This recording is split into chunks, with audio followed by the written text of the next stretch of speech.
지난 시간에 이은 유비 2편입니다. 유비가 서주에 입성하게 되는 과정도 뜯어보면 상당히 흥미로운데, 조조가 도겸을 치면서 도겸이 공손찬한테 SOS를 쳐요. 이에 청주자사 전해와 바로 유비가 구원을 가게 되는 것입니다.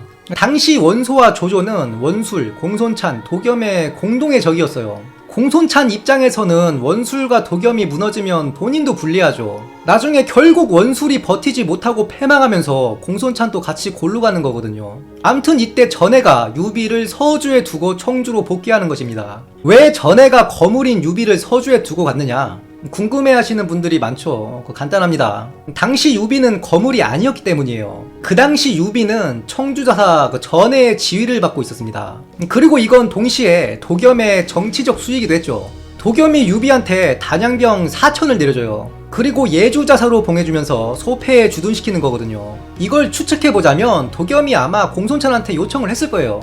결국 여기는 조조한테 털릴 수밖에 없다. 유비라도 좀 남겨놓고 가면 안 되냐. 대신 병력은 내가 된다. 이게 단양병 4천인 거고. 그래서 공손찬이 서주가 적의 세력에 넘어가면 나한테 좋을 게 없다 판단하고 전해보고 유비를 남기고 복귀하라 명을 내렸을 가능성이 높아요. 그리고 예주자사로 봉한 것도 도겸이 유비를 몸빵 세운 겁니다. 유비는 또 조조와 관계가 괜찮았기 때문에 소패에서 중재자 역할도 할 수 있겠죠. 그 깡패 같은 도겸이 유비의 인망을 높이 사서 그런 거 없어요. 정치는 그렇게 아름답게 돌아가지 않습니다. 유비 입장에서도 대우를 받고 병사를 얻었으니 목숨 걸고 지키려 하겠죠. 즉 당시 예주자사와 소패는 도겸이 기획한 조조와의 완충지대였다. 그런데 도겸이 죽습니다. 이때 서주 호족들이 유비를 지지하죠. 도겸이 아들이 있었는데 안 물려졌다는 건 소설 연희 얘기고, 정사에서는 아들 얘기는 나오지도 않아요. 대부 미축에게 유비만이 서주를 지킬 수 있다. 이때 유비가 원술이라면 어떠냐, 원술한테 서주를 맡기면 되지 않느냐. 서주 호족들이 원술을 좋아할 리 없습니다. 진등이 바로 그놈은 안된다.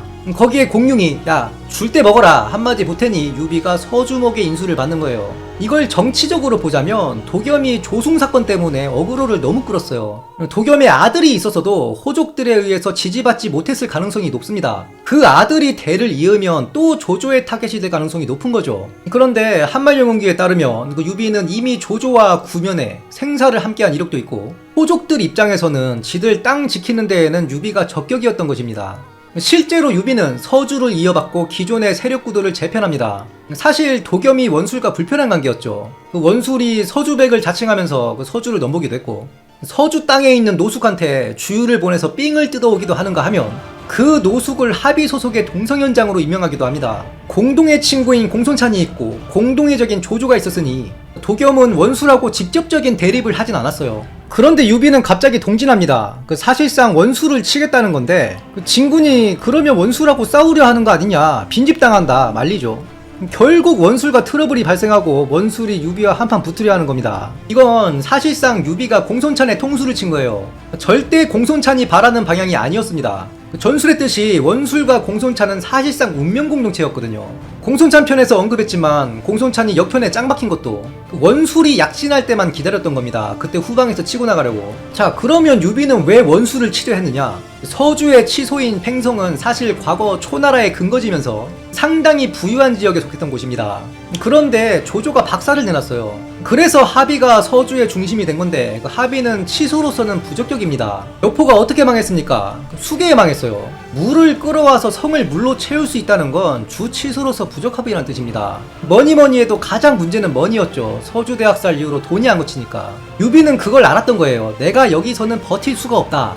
그래서 원술의 땅을 점유하겠다 결단하는 겁니다. 사실 생존을 위해서는 선택의 여지가 없었다. 청주나 예주로 치고 올라갈 수도 없고, 그나마 북양주가 명문에서건 신리에서건 나쁘지 않다. 자, 그런데 유비가 호족들의 지지를 받았으나 군부를 장악하지 못했어요. 그 얘가 합의상을 단양병 군부 우두머리인 조표가 하고 있었습니다. 자, 그런데 당시 여포가 유비한테 도망와 있었습니다. 당대 여포는 동탁을 벤 영웅이었죠. 이거 내치기 힘들어요. 여포가 유비를 좋아했다 되어 있습니다. 자신의 아내에게 유비의 수를 따르겠다. 이건 유비 입장에서 뭐 이런 놈이 다 있냐, 물란한 놈이다 했다지만 병주 쪽 유목민들과 접해있던 여포한테는 그게 하나의 예우입니다. 접경 지역의 관리나 군인들은 이민족들의 문화를 공유해서 알지만 유비는 몰랐다. 알았어도 이런 오랑캐적인 습성을 보이고 있냐 했겠죠. 멀리서 온 손님에게 아내를 빌려주는 유목민들의 전통은 유전적 다양성을 추구하기 위한 하나의 문화로 봐야 됩니다.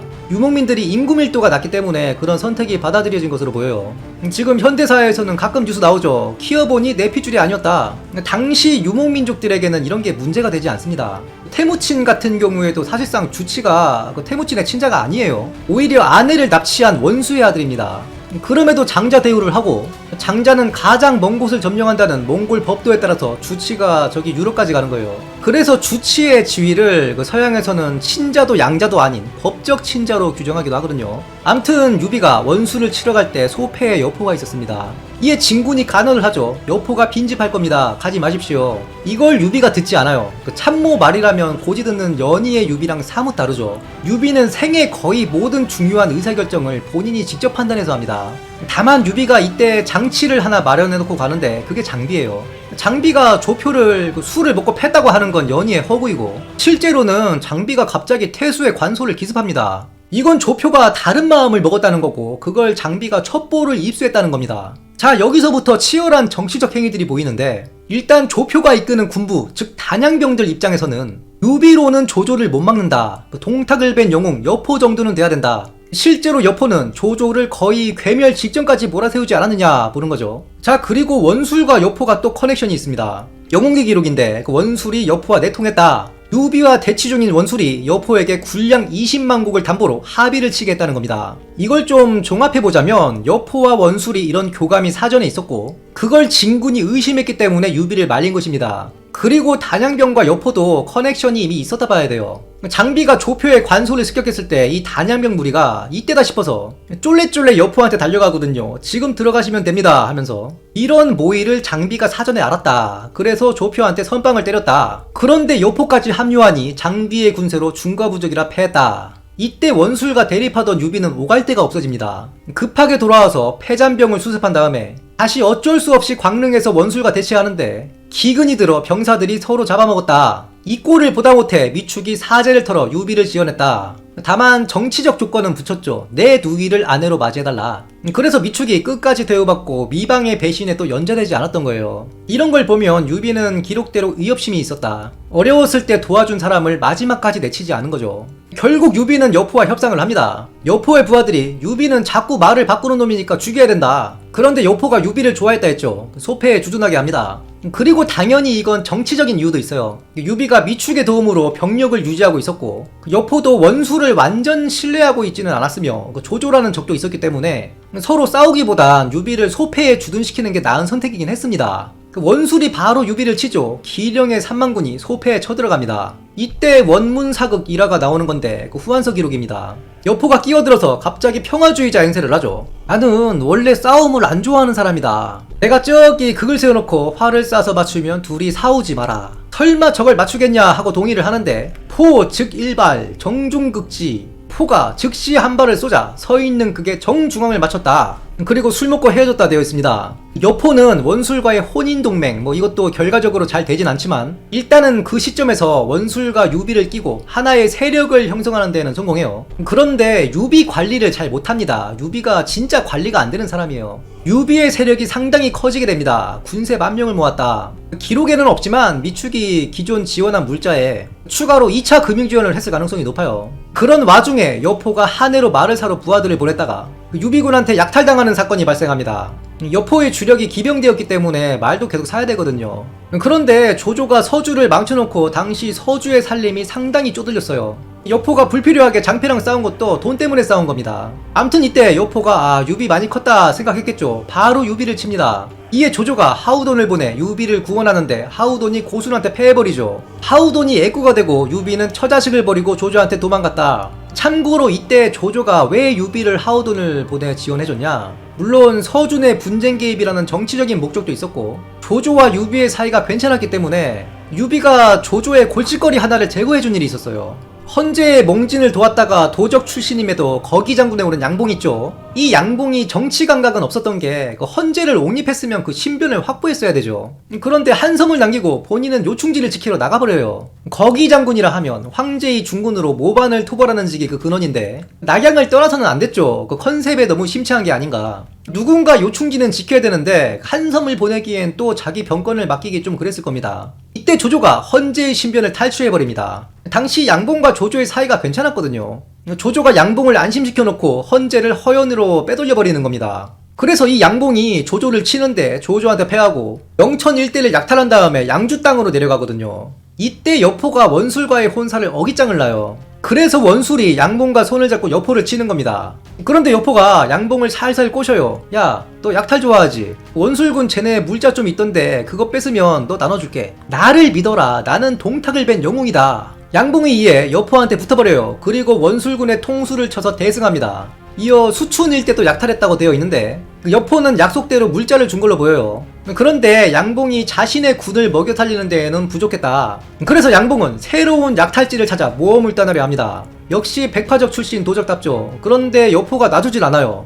야, 본이랑 쌀 받았잖아. 돈 받았으면 일을 해야지. 그 부하 취급합니다. 이에 양봉이 유비와 여포의 관계가 불편한 걸 알고 유비와 모의해서 여포를 칠 계획을 세웁니다. 그런데 유비가 그거 좋은 생각이다. 일단 이리로 와봐 한 다음에 양봉을 잡아 죽여버려요. 조조 입장에서는 도망간 골칫거리 하나를 제거해준 거죠. 당연히 조조와 사전에 긴밀한 소통이 있었던 걸로 보여요. 이후 서사를 봐도 이때 유비는 조조와 사이가 분명 좋았어요. 양봉을 죽인 바로 그 이듬해에 여포가 유비를 치고 조조가 지원하는 거거든요. 다만 유비가 양봉을 죽인 서사는 그 사서마다 그 차이가 좀 있어요. 유비가 유인책 위계로 죽였다 하는 건 제가 영웅기의 기록을 인용한 것이고 진수의 삼국지에는 유비가 양봉과 전투를 벌였다 되어 있어요. 다만 후한서나 자치통감은 영웅기를 정설로 받아들여서 인용했습니다. 저도 영웅기가 좀 더 신빙성이 있다고 봐요. 왕차는 그 시대 사람이고 진수는 약간 후대 인물인데다가 진수의 위서는 위나라 미화 거품을 싹 뺐지만 결국 주요 서사들은 왕침의 위서를 채택했거든요. 암튼 다시 돌아와서 여포한테 패한 유비가 조조한테 의탁하게 되는데 이에 조조가 군을 일으켜서 여포를 치는 겁니다. 조조가 서주를 망쳐놓은 이래로 서주는 자립할 수가 없는 땅이 되었습니다. 팽성 일대 산업 인프라가 다 망가져서 합의, 광릉 이런 데만으로는 충분한 세금이 안 거치는 거예요. 서주를 망가뜨려 놓고 자신의 군세를 주둔시키지 않는 하나의 완충지로 만드는 것, 그것이 적들로 둘러싸인 조조의 통일 정책 중 하나였다 언급한 적 있죠. 경주 일대 오르도스에서 관리와 병력을 뺀 것도 같은 이치라 얘기했죠. 코에이 삼국지 게임에서 물자와 군세 쪼들릴 때 어떻게 합니까? 똑똑한 분들은 이런 꼼수를 썼을 거예요.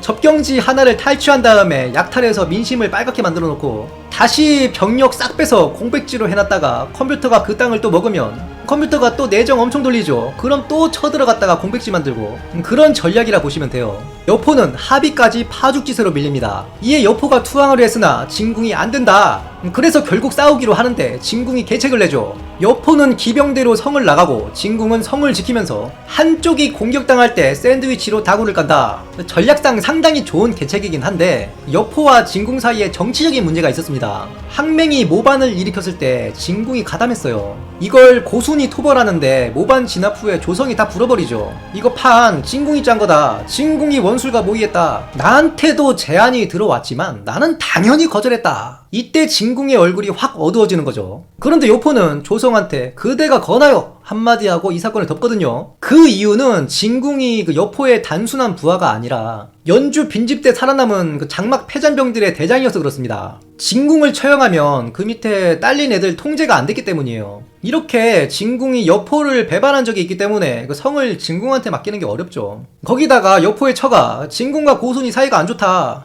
님이 성을 비우면 무슨 일이 일어날지 모른다. 제가 여포였어도 성을 비우진 않았을 것 같아요. 진궁을 믿을 수가 없기 때문에.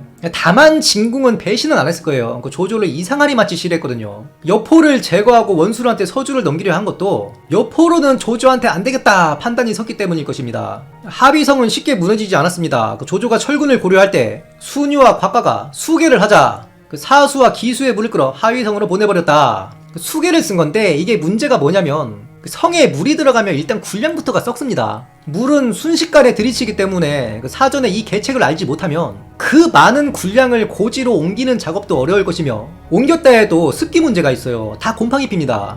불과 한 달 뒤에 송원, 위속 이런 애들이 여포를 배반하는 건데 한 달이라 했죠. 즉 이게 물 때문에 성문이 막 무너지고 그런 수계가 아니고 군량 말리기 작전으로 보는 게 타당합니다. 이 자세한 내용을 순유가 종유한테 그리고 설명하면서 네가 내 진법과 전술들을 나중에 책 한번 내라 했다는 그 전략들인데 종유가 70줄에 조광지처랑 이혼 소송을 하고 이걸 조비가 안 된다 하니까 자살 소동을 벌이는 등 연애질에 빠져 있었죠. 그래서 순유의 그 소중한 진법과 전략들이 세상에 알려지지 못하게 된 겁니다. 여포가 드디어 잡혀 나옵니다. 일부 기록이나 창작물에서는 여포의 최후가 상당히 비굴하게 그려져 있죠. 다만 실제로 그렇게 비굴하진 않았던 것 같아요. 그 조조를 본 여포의 첫마디는 못 본 새 좀 야위였어 하니까 조조가 우리가 구면이었던가 하는 거죠. 그러니까 여포가 아니 예전에 왜 나 동탁 밑에 있을 때 본 적 있지 않느냐. 조조가 받아치죠. 너를 이렇게 늦게 잡아서 내가 야윈 거다. 이에 여포가 내가 님의 선봉이 되면 통일도 가능하지 않겠느냐. 사실 이때 조조가 고민을 했다 보입니다. 조조는 원소와의 한판을 이때부터 이미 준비를 하고 있었다 봐야 되거든요. 기병전술에 능한 장수에 욕심이 있었을 것이다. 위원소격 예주문 보면 원소가 공손찬을 포위할 때 조조가 먼저 원소를 기습하려 했다는 정황이 나와요. 그리고 이건 제가 얘기한 적이 있는데 그 기병대를 통솔하는 기술은 보병대 통솔과는 그 난이도에서 차원이 달라요. 쉽게 예를 들면 사람들로 진법을 짜서 공격하는 거랑 오토바이로 진법을 짜서 질서정연하게 공격하는 거랑 그 난이도가 완전 다르죠. 그리고 기병대는 말이 그 생물이기 때문에 풀이랑 물도 먹이는 등 말을 중간에 쉬게 하고 내려야 될 때가 있는데 이때가 사실상 무방비 상태나 다름없어요. 보병대야 뭐 바로 무기 잡고 대열을 짜면 어째저째 되지만 기병대는 시간이 필요하죠. 문추가 그렇게 패하지 않습니까? 조조군이 위계로 물자를 다 버리고 가니까 문추가 말에서 내려가지고 물자를 수거하게 해요. 이때 조조군이 기습해서 말 타고 대열 잡고 할 시간도 없이 패하는 겁니다. 이런 문제 때문에 기동이나 추격 작전을 제외하면 복이라고 하죠. 보병을 같이 보내는 거예요. 문추 같은 경우에는 그 보병대를 못 기다리고 물자를 직접 수거하려다 그 꼴을 당한 거고 이렇게 기병 전술이 상당히 신경 쓸 게 많아요. 그래서 드라마 같은 창작물 보면 관도 전투에서 초반에 조조가 밀릴 때 봉선을 살려두었어야 했다 그 후회하는 장면이 나오죠. 조조가 고민을 하니까 여포가 조조 옆에 앉아있는 유비한테 말을 겁니다. 이거 줄 좀 느슨하게 풀어달라 해라. 그러니까 조조가 아니 그걸 왜 유비한테 말하냐. 줄을 살짝 풀어주려고 합니다. 그런데 조조의 부하가 안 된다 하니까 조조가 아 어쩔 수 없네 하는 거죠. 그리고 죽였다. 후한서에서는 유비가 풀어주지 말라고 했다 되어 있습니다. 정원과 동탁의 일을 잊었느냐. 배반한 놈이라는 거죠. 본인도 통수당한 적 있고. 그러니 여포가 대의야 최파신 귀 큰 놈이야말로 가장 못 믿을 자로다 하고 형장으로 끌려나갔다. 이렇게 유비는 본격적으로 조조의 새빵살이를 하게 됩니다. 유비의 서주 시대가 아직 끝난 게 아닙니다. 서주를 한 번 더 날먹하는데 이건 다음 시간에 계속 하도록 하겠습니다. 감사합니다.